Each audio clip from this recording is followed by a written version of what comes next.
Thermoplastic hoses, lighter, more flexible and suitable for a much wider range of application than classic rubber hoses. But when is it worth using them? How do they differ from other hoses? What types are available and how are they constructed? In this video, you will learn all of this using specific examples.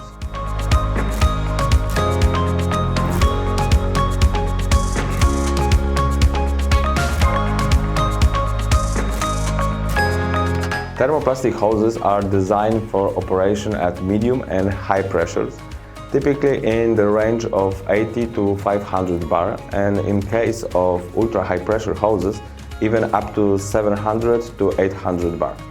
They are made of synthetic thermoplastic polymers. Their construction is based on an inner layer, most often made of polyester or polyamide, reinforcement in the form of braids, and an outer protective layer, most often made of abrasion-resistant polyurethane. The reinforcement may be made of polyester or aramid braid in a single or double layer, high-strength steel braid, or a combination of steel braid and textile braid. The greatest advantages of these hoses include very low weight, even up to 60% lower than in the case of rubber hoses, compact construction and small outer diameter in relation to the inner diameter, small bending radius, smooth inner surface, reduced flow losses, good chemical resistance, low gas permeability compared with the rubber hoses, resistance to ozone, aging and UV radiation. The most commonly used material for the inner layer are polyester and polyamide. And this is the first and perhaps the main division of thermoplastic hoses. Let's start with hoses with a polyester inner layer. Their typical application is power hydraulics, where the medium is hydraulic oil, but they can also be used for gases, air, fuel, water-based fluids and certain chemicals. These are typical hydraulic thermoplastic hoses that are standardized. There are three hoses types in this group. R7 hoses. These hoses have two textile braids and a working pressure ranging from 70 to 210 bar. An example is the OL7 hoses. R8 hoses. These hoses have two aramid braids and a working pressure ranging from 140 to 420 bar. An example is OL8 hoses. OL7M type hoses with a double polyester braid. This hoses has a minimum working pressure 210 bar for all diameters, which makes it an ideal solution for use in a typical hydraulic system. It is also worth mentioning non-conductive hoses. This is hoses that do not conduct electrical charges. In this case, the white inner layer, textile braids and orange outer layer act as electrical insulators. They are used near transformers and medium and high voltage electrical installation. For example, in the equipment of bucket truck used by service technical working on electrical installation and networks. But what if the non-conductive materials of the hose become a problem? Such a situation is related to the phenomenon of static electricity. During the flow of the liquid or gas, friction occurs between the medium particles and the inner wall of the hose. This may lead to accumulation of electrical charges, which in the case of thermoplastic polymers may pose a risk of fire, explosion or irregular operation of the installation. If in a given application it is important to discharge electrical charges from the inner wall of the hose, for example in hose for painting, organic solvents, gases, a hose with a conductive material should be used as it performs the function of grounding. Most often the conductive element is a steel braid. Less frequently conductive fibers in the braids or a conductive inner layer are used, as in the case of CNG hoses, where the inner layer material is black due to the addition of carbon black. Of course, the assembly of fittings must be carried out in such a way as ensure electrical continuity of the finished hose assembly.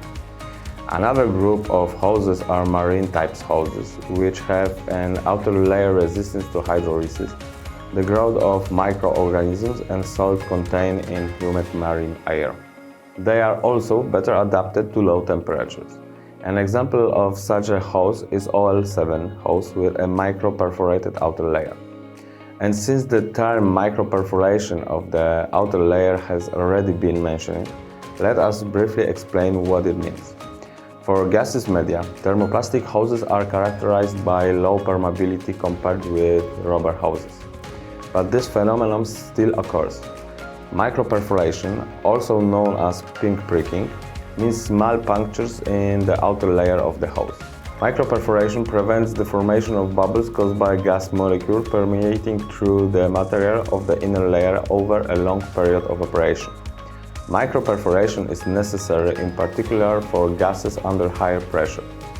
Among thermoplastic hoses, there are also twin hoses. This is two hoses lined with a glued or welded outer layer. They are used among others in forklifts, hydraulic installation of machine tools and technological lines. It is also worth remembering that thermoplastic hoses perform excellently in dynamic application. Thanks to their small bending radius, low weight and high flexibility, they can operate on wide rolls, in forklift truck masts and on drum lids. In addition, the outer polyurethane layer provides very high abrasion resistance, which is a significantly advantageous over heavier and less flexible rubber hoses. For fitting, assembly and installation in the system, the hoses are separate at the end. Additionally, in the group of hoses with a polyester inner layer, they are non-toxic hoses. This is specialistic thermoplastic hoses intended for application in which the hygienic properties of the hose must be maintained. This means that the liquid or gases flowing through the hose must not change its properties as a result of interaction with the hose material. They are used in the production of food substances, for liquids and gases added to or used in this production, for breathing air and for drinking water. These hoses are supplied with a number of certification and declaration, including, for example, FDA 21 CFR complaints documentation. Examples include the 87 and 88 hose. Now it's time for hoses with a polyamide inner layer.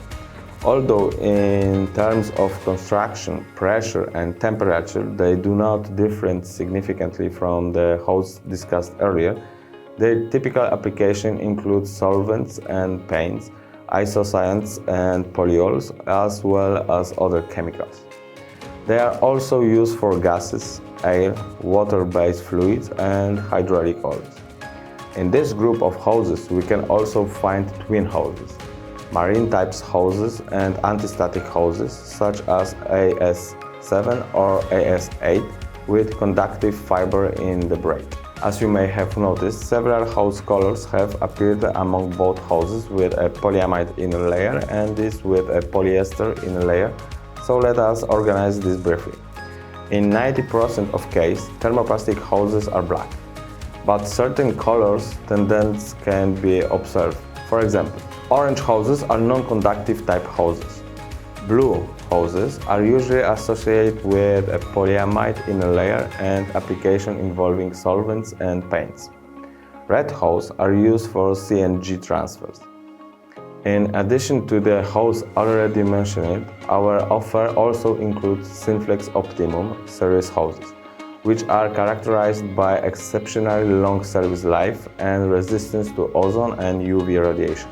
They are widely used in power hydraulics, including construction machinery, forklifts, rescue vehicles, and equipment. Thanks to the nylon inner layer, they can also be used for chemicals, gases, air, and water-based fluids. The outer layer, made of semi-matte non-stick polyurethane, has properties that prevent adhesion and sticking to the other surface and other hoses, while also increasing abrasion resistance. That is all for today. Thank you for your attention and I invite you to follow our channel.